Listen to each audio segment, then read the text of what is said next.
Salut tout le monde et bienvenue à l'émission. Cette semaine, on parle de la commission d'un courtier immobilier et la fin possible des commissions immobilières, suivie bien sûr par l'anecdote de David. Et on finit avec une question très simple. Est-ce qu'on peut faire confiance à un courtier immobilier? Restez avec nous jusqu'à la fin, vous ne voulez pas manquer ça.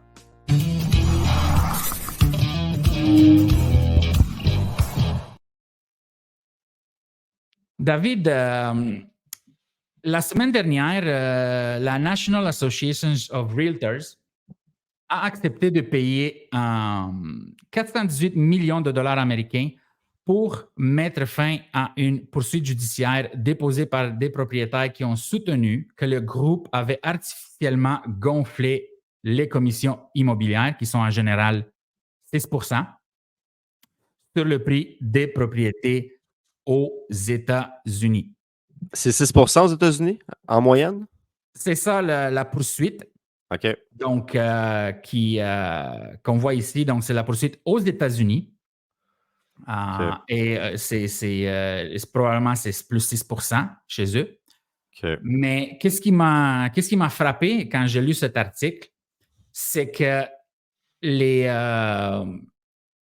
ce type de poursuite ou de questionnement s'en vient au Canada. Donc, on voit que c'est Radio-Canada qui reporte cette nouvelle. Et plus bas, on voit que le règlement survient au moment où une demande de recours collectif national est déposée devant les tribunaux canadiens. OK. Donc, ça s'en vient bientôt au Canada et au Québec. Mais j'avais entendu parler qu'il y avait le gouvernement, il voulait mettre un plafond peut-être aussi des commissions trop élevées, sans dire que c'était gonflé artificiellement. Là. Il voulait, j'ai entendu ça là, par un avocat qui mettons un 4% sur une vente de 10 millions, une bâtisse commerciale ou peu importe. Là. C'était beaucoup trop. Ben, c'est sûr qu'on s'entend que la commission, pour le même travail que tu vas faire peut-être pour une propriété un peu moins chère, tu fais le quadruple du prix, tu sais. Et voilà. Mais ouais, j'avais entendu parler de ça. Mais là, dans l'article, il parle quand même. C'est un groupe qui ont artificiellement boosté les commissions. Là. Oui, exactement. Donc, ils ont eu plusieurs personnes qui ont fait ça. Donc, c'est une grosse poursuite. Mais pourquoi je voulais parler de ça, c'est qu'au Québec, on sait que les commissions sont quand même négociées beaucoup.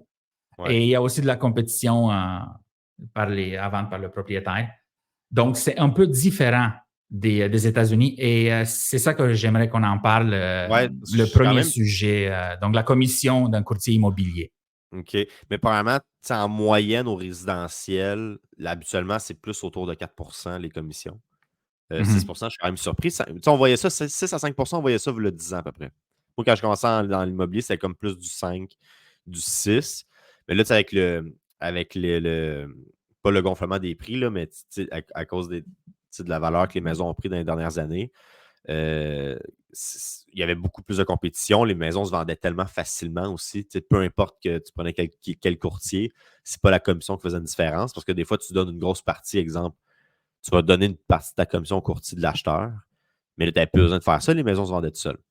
Exact. Ça fait en sorte que ça a ramené les commissions à la baisse, mais aussi, vu que les prix des maisons sont plus élevés, les payes étaient quand même très intéressantes, même à 4%. Là. Fait qu'il y a quand même beaucoup de compétition, mais c'est ça, la différence, mettons, entre États-Unis, je dirais, c'est plus avec du 4%, en tout cas, au Québec. Là. OK, je comprends. Oui, j'ai été courtier immobilier, donc je peux confirmer que David a raison. Donc, les commissions sont... J'ai déjà vu des commissions à 3%. Là. Ouais. Dans le temps de la pandémie, où justement, ça se vendait tellement vite que les courtiers, ils voulaient avoir les listings. Exact. Même des gros noms sur la rive sud de Montréal, ils listaient à 3%. Non, mais tu sais, le client, il dit « Je te prends pas si tu me signes. Je te prends juste si tu me signes à 3%. » Exact. Tu sais que la maison se vend en une semaine et demie. Le courtier va dire « OK. » Exact. Et dis-moi, David, j'aimerais en parler pour les gens qui sont au début de leur processus d'achat ou de vente. Qui paye le courtier immobilier? OK. Ça, c'est quand même intéressant. Tu sais, souvent, les gens. Ben, là, tout d'abord, il y a deux possibilités. Là. Tu sais, quand tu vends ta propriété avec un courtier immobilier, tu signes un mandat avec un courtier. Ensuite, il y a des acheteurs qui peuvent t'appeler, mais il y a aussi des acheteurs qui sont représentés par des courtiers. Fait qu'il y a beaucoup de courtiers qui vont amener leurs acheteurs. Fait que là, il y a deux facettes. Il y a le courtier de l'acheteur et le courtier du vendeur. Puis là, souvent, les gens, ils vont penser, souvent, les vendeurs vont dire, c'est moi qui paye la commission, parce que quand tu arrives chez le notaire, avec le produit de la vente, donc l'argent qui reste là, à la fin de la transaction, quand tout est payé, le notaire, la commission va être prise à partir de ce montant-là.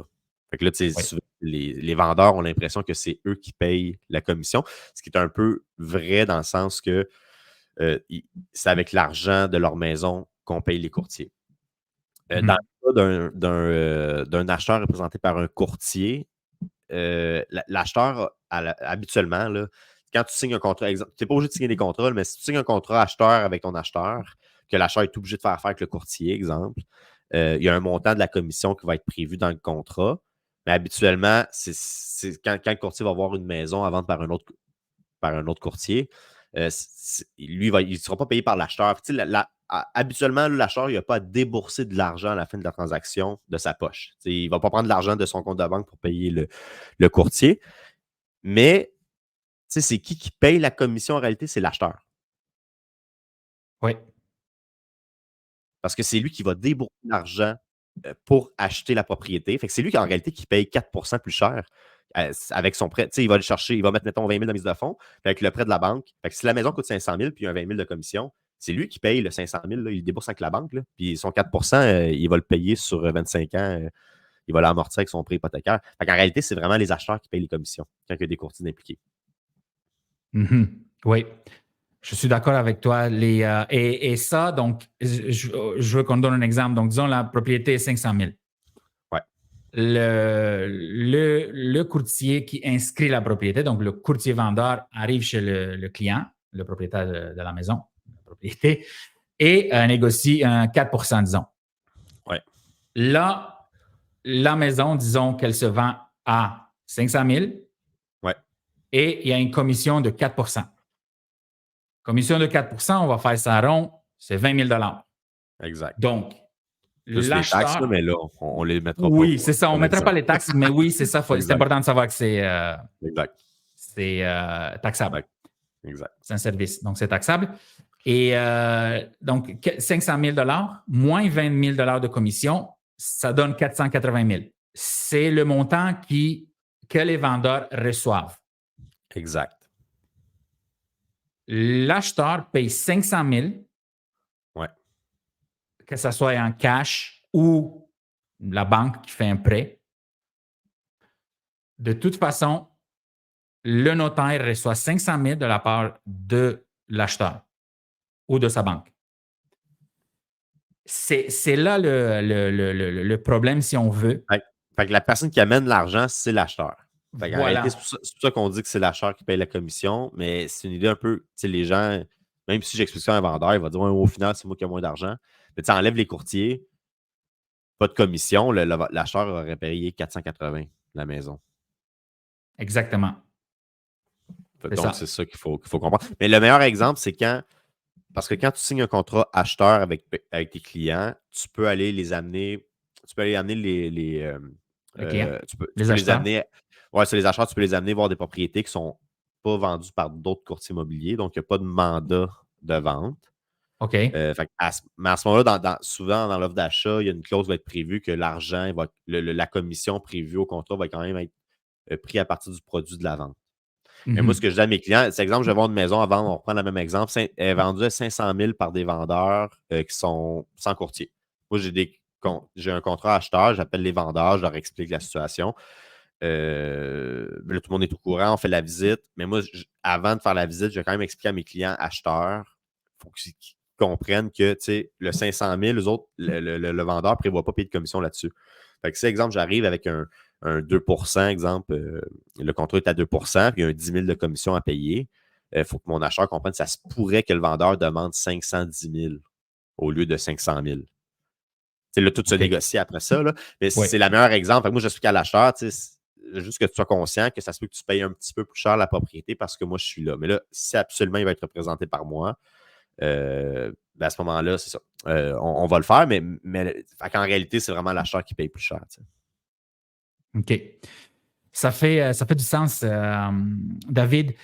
Et ma question, c'est comment rétribuer un courtier immobilier? Est-ce qu'il y a la loi ne dit pas qu'on doit charger un certain pourcentage ni un montant. Mais c'est quoi la façon que tu es rémunéré ou que les courtiers en général se font rémunérer? Okay. Là, ce qui est vraiment intéressant là-dessus, c'est que les courtiers immobiliers, on est seulement payé au résultat.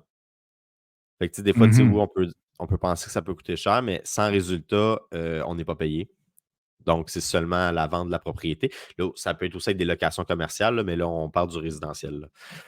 Donc, c'est vraiment à la vente qu'on va être rémunéré selon un pourcentage ou un montant forfaitaire prévu au contrat de courtage. Puis ce pourcentage-là doit être un pourcentage raisonnable. Il n'y a pas comme de maximum là, qui régit ça. Là. Mais qu'est-ce qui est défini raisonnable après ça? Il faudrait aller voir si jamais il y aurait des poursuites. Là, Mais habituellement, 4 entre 4 et 5 là, c'est des commissions normales. Fait qu'on est vraiment payé à partir de la vente d'une propriété lorsque la vente se fait et que c'est notarié. OK. C'est ça que je voulais clarifier. Donc, mon dernier point, le courtier est payé à la vente. Ouais. Après quoi? Peux-tu expliquer le processus? C'est-à-dire Okay, le client du côté du vendeur ou l'acheteur. Les deux. Quelqu'un t'appelle, qu'est-ce qui se passe? OK. Attends qu'il paye quelque chose. Ben là, je représente un vendeur m'appelle, il me dit je veux mettre ma propriété à vente. Là, on va faire ça extrêmement rapidement. Là. Je mets la propriété en vente, on signe un contrat de courtage, on reçoit une offre d'achat durant la durée du contrat par un acheteur. L'offre d'achat doit être acceptée par les deux parties. À partir du moment que c'est accepté, souvent, il va y avoir des conditions à l'offre d'achat.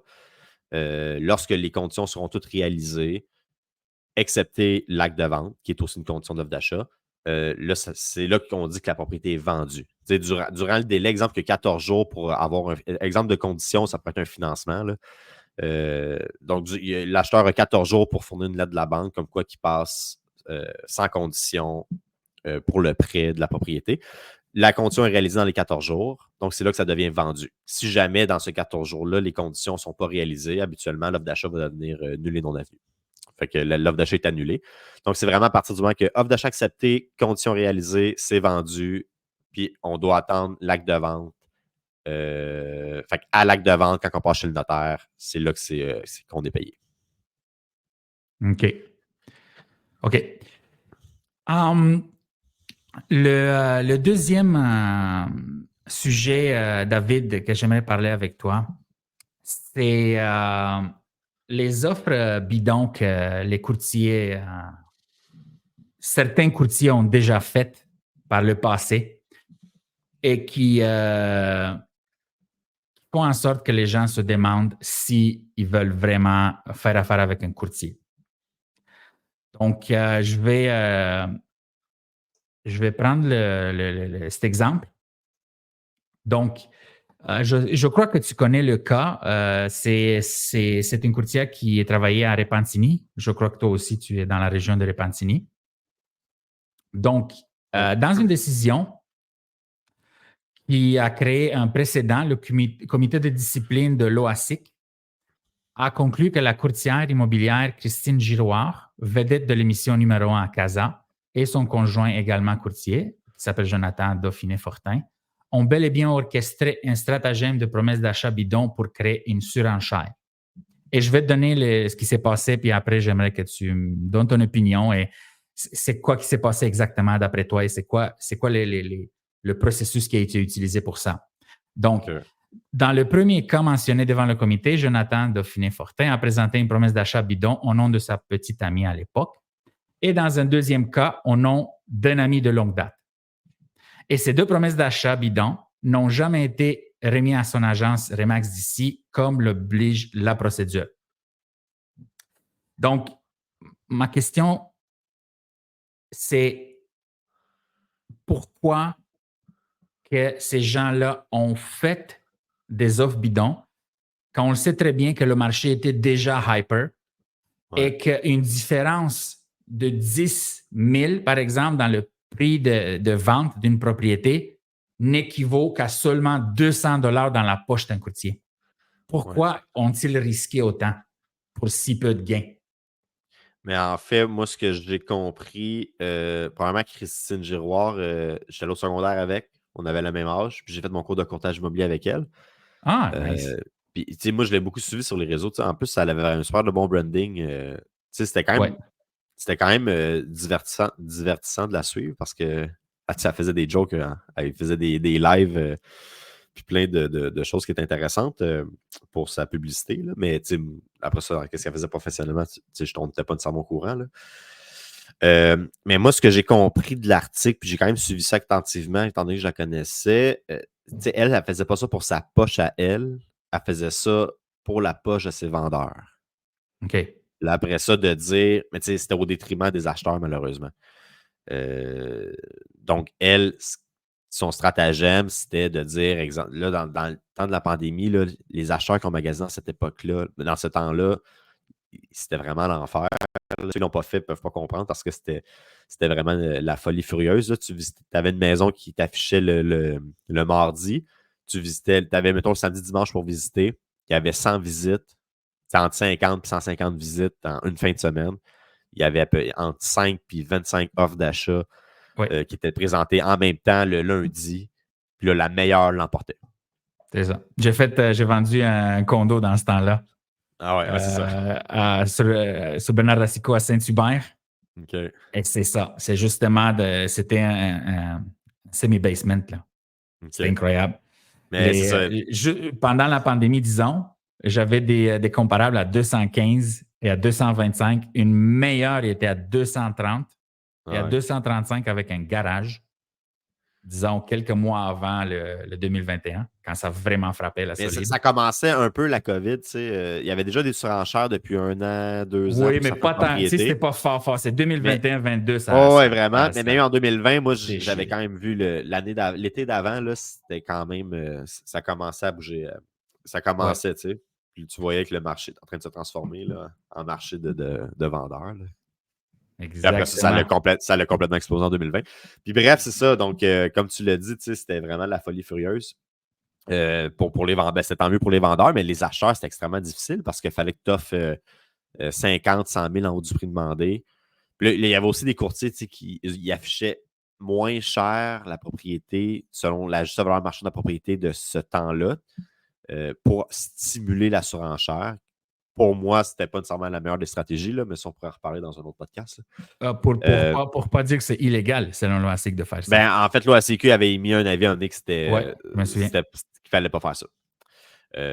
Bref. Mais il avait dit, mais on pourra en reparler à m'amener parce que ça, c'est un autre sujet assez intéressant. Là. Mais bref, fait que là, elle, moi, ce que j'ai compris, c'est que c'était vraiment pour. Elle, c'était pas pour sa commission pour aller chercher un 200$ de plus, c'était vraiment pour que son client vendeur ait plus d'argent dans ses poches. Mais le problème, c'est que le code déontologique des courtiers immobiliers nous interdit de mentir. C'est ça un peu qui est arrivé. Là. Puis en plus de ça, c'est pas juste mentir verbalement. C'est exemple, il y a 5 offres d'achat. La 5e est 100 000 plus chère. Puis là, tu rentres une 6e offre qui est faite par le conjoint par une de tes connaissances, qui n'est pas une vraie offre parce qu'elle est vraiment en basse. Fait que le but de ça, le stratagème de ça, c'était juste que l'acheteur qui était vraiment prêt à payer le gros prix, là, la plus haute, là, il y a une 6e offre qui rentre. Le courtier dit si tu ne donnes pas 10 000 de plus, tu ne l'auras pas, qu'en réalité, tu es la plus haute. Fait qu'elle, elle faisait ça pour son client vendeur au détriment des acheteurs. Fait que, oui, quand on présente des vendeurs, les courtiers, on présente les intérêts du vendeur, mais il faut quand même être équitable avec les autres, puis on n'a pas le droit de mentir. On n'a pas le droit de faire des offres, des offres bidons, là, comme on dit dans l'article. Fait qu'elle, elle faisait ça vraiment pour ses vendeurs. Puis les vendeurs, ils faisaient 10, 15, 20 000 de plus, mettons. C'est sûr que c'était chien vis-à-vis c'était très chien vis-à-vis des acheteurs. Et puis en plus, c'était illégal aussi. Là. Mais le vendeur, il fait 20 000 de plus. Fait que là, lui, souvent, c'est pas lui qui s'est plaint à l'OACQ. C'est pas lui qui s'est plaint à l'OACQ. Fait qu'elle, elle faisait ça Exact. pour ses clients. Elle voulait vraiment représenter au maximum ses vendeurs au détriment des acheteurs. Fait qu'elle, c'était ça son branding un peu. C'était si t'es le vendeur. Fait qu'elle, elle ne représentait pas d'acheteurs, là, ben, peut-être un peu, là, mais c'était la majorité des vendeurs. Fait qu'elle, c'était comme si tu vas faire avec moi, tu vas faire 20 000 de plus qu'avec un autre courtier. Mais c'est parce qu'elle avait un stratagème en arrière de ça pour booster les offres. Si le même vendeur a fait affaire avec moi, il aurait fait 20 000 de moins. Sauf que moi, tu sais, j'aurais pas enfreint la loi. C'est ça la différence. Fait qu'elle faisait ça pour ses vendeurs. Mais je pense qu'elle. Tu sais, au final, je pense pas qu'elle agit, tu sais, qu'elle voulait. Tu sais, des fois, tu n'es pas trop conscient de la loi. Là, en tant que courtier, tu es supposé 100% connaître tes droits, tes obligations. Là.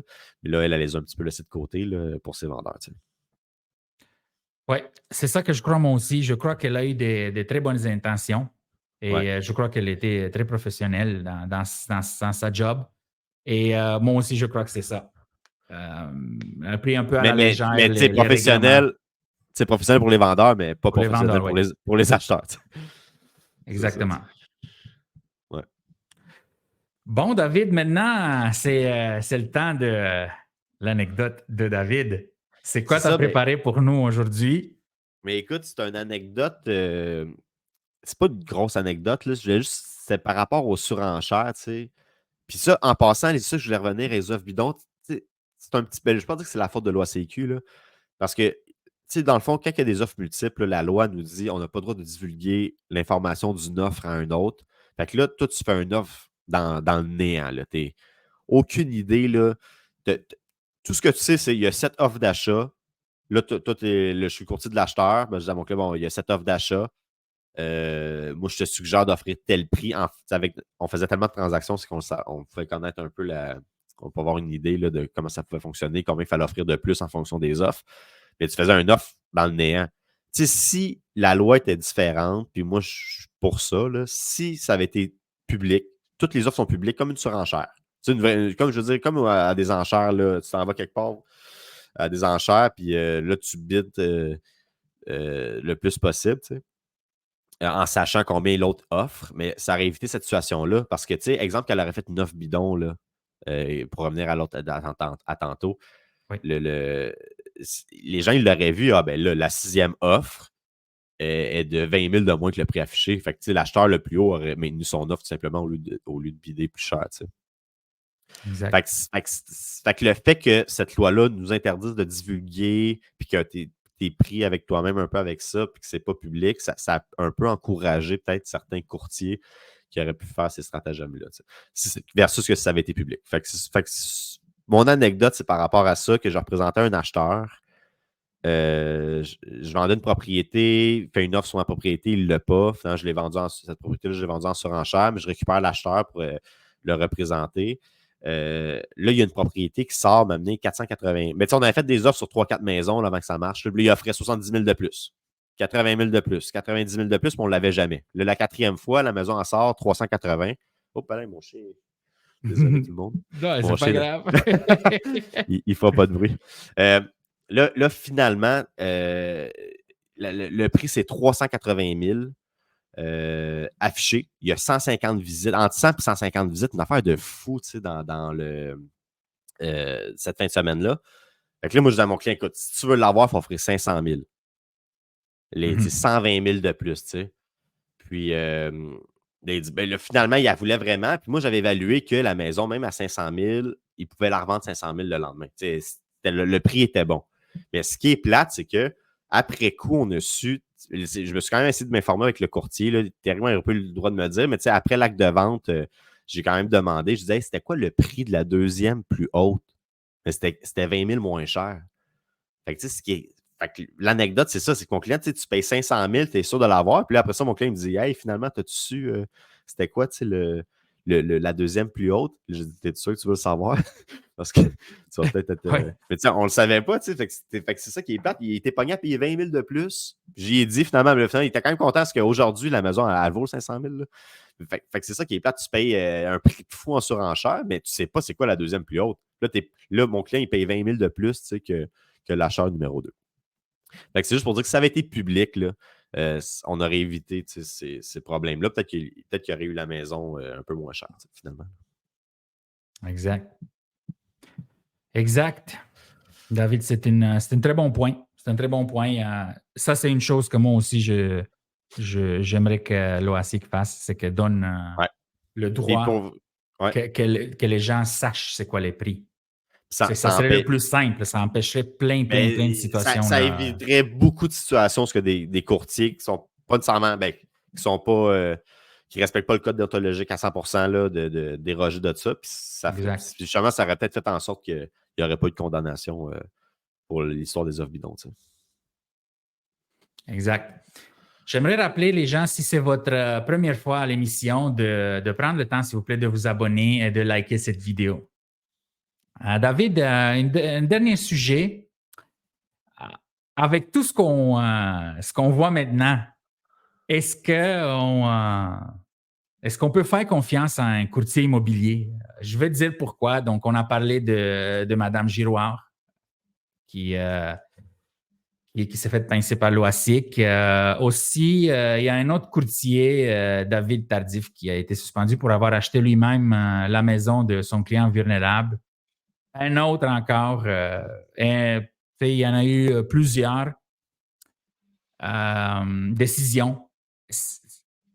Je répète la question. Est-ce qu'on peut faire confiance à un courtier immobilier en 2024? Ben, la réponse pour moi, c'est oui. Là. Parce que, premièrement, c'est sûr que ça fait les manchettes. À chaque fois qu'il y a des affaires de même, exemple, un notaire est condamné, il a volé de l'argent dans son compte en fidéicommis qui était protégé, il n'a pas le droit de toucher, puis il s'en va au Mexique. Je me semble que j'avais déjà entendu parler de ça des dizaines d'années. Mais puis après ça, les notaires, il faut faire attention. Mais tu sais, en réalité, c'est que des personnes mal intentionnées, malhonnêtes ou des escrocs, tu sais, il y en a dans tous les domaines. Fait que, moi, pour moi, c'est une minorité. Fait que, la réponse, c'est oui, on peut faire confiance au courtier immobilier. Puis justement, en cas de doute, l'OACIQ est là. C'est pas un ordre professionnel, mais c'est un organisme d'autoréglementation. Fait que c'est elle qui gère la loi du courtage immobilier, mais c'est elle aussi qui va protéger le public, comme un ordre professionnel. Fait que si tu te fais bafouer par ton médecin parce qu'il te coupe un orteil quand il fallait pas, là, Quand il fallait l'installer. c'est ça. Ben, à ce moment-là, tu vas te tourner vers l'ordre des médecins pour les plaintes. Mais c'est la même chose. En cas de doute, si vous avez des questions auprès d'un courtier en particulier ou tu appelles l'OACQ, les autres vont pouvoir te guider. Ils sont là pour ça. Nous, on les paye finalement pour qu'ils protègent le public. Moins que les Nice. courtiers, Exact, mais c'est ça qu'on disait. c'est C'est ça, exact. l'OASIC qui protège le public. Exact. Et Mais c'est ça, c'est ça. Vas-y, excuse-moi, Dragache. c'est correct. Donc, ce que je voulais amener comme point, David, c'est que selon les chiffres les plus récents, le Québec compte 16 632 courtiers immobiliers qui ont effectué 77 841 transactions l'an dernier, OK, en 2023. Et seulement 54 d'entre eux ont été sanctionnés par l'OASIC. Ça veut dire que soit l'OASIC ne fait pas sa job, soit que les courtiers immobiliers sont quand même disciplinés. Si on met en perspective le 54 sanctions sur 16 632. J'aimerais ça comparer le ratio, mettons, courtier avec d'autres ordres professionnels, là, comme avocat, comptable. Mais effectivement, c'est pas beaucoup. Est-ce que c'est l'OACQ qui sont moins sévères, qui condamnent moins versus. Il faudrait regarder aussi le nombre de plaintes qu'il y a versus le nombre de condamnés. Je n'ai pas regardé attentivement. Mais au final, si on regarde la proportion, on s'entend, c'est pas beaucoup. Fait qu'effectivement, on peut faire confiance, je pense, au courtier immobilier, là, en résumé. Mais comme un avocat, un notaire ou n'importe quel autre professionnel, qui est régi par un autre professionnel, moi, je prends pour acquis que les gens sont de bonne foi et qu'on peut leur faire confiance. Oui, exactement. C'est ça que je crois moi aussi. Il y a des pommes pourrites dans tous les domaines. Exact. Et il y a des très bons professionnels dans tous les domaines. Tout à fait. David, en conclusion, j'aimerais savoir, et les gens qui nous écoutent aussi, quels sont les principaux avantages à faire affaire avec un courtier immobilier? OK. Écoute, mais moi, je vais nommer c'est sûr que je pourrais commencer à dire plein d'affaires. Les courtiers, on va faire telle étape. Mais ça ne Ouais, finira ouais. plus là, parce qu'il y a à peu près Ouais, 100 vérifications. garde ça pour tes rencontres avec les Ouais, clients. il y a à peu près 100 vérifications. Mais tu sais, le point le plus important, parce que tu sais, un achat d'une propriété, c'est extrêmement important, c'est de s'assurer de la juste valeur marchande de la propriété. Fait que c'est un bon courtier. Lui, sa job, ça va être de s'assurer pour l'acheteur qui n'achète pas au-delà de la juste valeur marchande, puis pour le vendeur qui ne vende pas en dessous de la juste valeur marchande. Fait que, tu sais, 20 000 dans une vie, ça fait une différence. Tu payes 20 000 plus cher quand la propriété vaut 20 000 de moins, surtout dans un marché où les prix sont statiques. Tu es pris avec une maison que tu as payé 20 000 trop cher, exemple. Ça peut faire une grosse différence. Fait que ça, c'est un des points majeurs. Après ça, c'est de s'assurer que la transaction se fasse. C'est s'assurer que la transaction se fasse du début à la fin, puis qu'on arrive à l'acte de vente, puis qu'il n'y a aucun problème. Nous, notre job, c'est ça, c'est d'éviter les problèmes. On veut qu'en rendu à l'acte de vente, la transaction se fasse. Fait qu'en faisant affaire avec un courtier immobilier, c'est que tu t'assures que la transaction va être faite selon les règles de l'art, que s'il y avait des problèmes à soulever qui ont été déclarés, parce que c'est ça qui pourrait faire, ou qui ont été réglés, c'est ça qui pourrait faire une grosse différence que rendu à l'acte de vente, que la transaction avorte. Fait que c'est ça que nous, notre job, c'est qu'on veut éviter ça. Puis au final, pour les vendeurs, ben, c'est plus de visibilité, plus d'accès à l'information. Par exemple, les acheteurs, eux autres, vont pouvoir avoir accès peut-être à des propriétés qui étaient hors marché. C'est une propriété expirée, exemple. Nous, on a accès à ça. C'est les propriétés qui étaient à vendre par des courtiers qui n'ont pas été vendues. Fait que c'est des listes potentielles, un plus grand bassin de choix pour les acheteurs. Fait que c'est de l'information que le public n'a pas nécessairement de lui-même. C'est possible de les avoir, là, mais bref. Fait que je dirais c'est les principaux points là, de pourquoi faire affaire qu'un courtier. Et moi, je dirais aussi que le fait qu'il y a un aspect financier à la transaction. C'est-à-dire qu'il y a deux autres personnes ou une autre personne, autre que le vendeur et l'acheteur, qui a un intérêt financier que la transaction se réalise. Ouais. Qui fait en sorte que les transactions, selon moi, sont beaucoup plus sécuritaires. Ben, c'est ça en réalité, tu sais. Oui, je veux entendre ton point. Mais je disais juste, tu sais, moi, j'ai rien contre les gens qui font affaire sans courtier immobilier, mais entourez-vous de professionnels, puis assurez-vous que c'est fait selon les règles de l'art, parce que c'est ça notre job. Puis c'est ça qui va éviter des poursuites ou des problèmes que tu aurais pu éviter avec un courtier. Tu sais. Fait que c'est vraiment la protection de la transaction, tu sais. Puis des gens, évidemment. Là. OK. Et bon, maintenant, si les gens aimeraient faire affaire avec un courtier immobilier disons qu'ils voudraient faire affaire avec toi en tant que courtier immobilier, qu'est-ce qu'ils peuvent faire? Comment ils peuvent te rejoindre?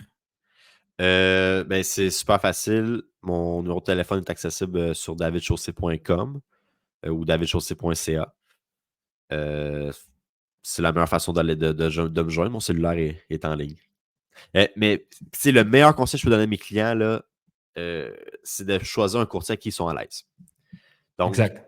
Si c'est pas moi, je rencontre des clients, des fois, je leur dis, ils ne sont pas sûrs d'aller avec moi pour X raison, ils connaissent un autre courtier dans la famille ou peu importe la raison. Je leur dis tout le temps, ben, choisissez un courtier avec qui vous allez être à l'aise. Parce que dans des bons courtiers, il y en a beaucoup.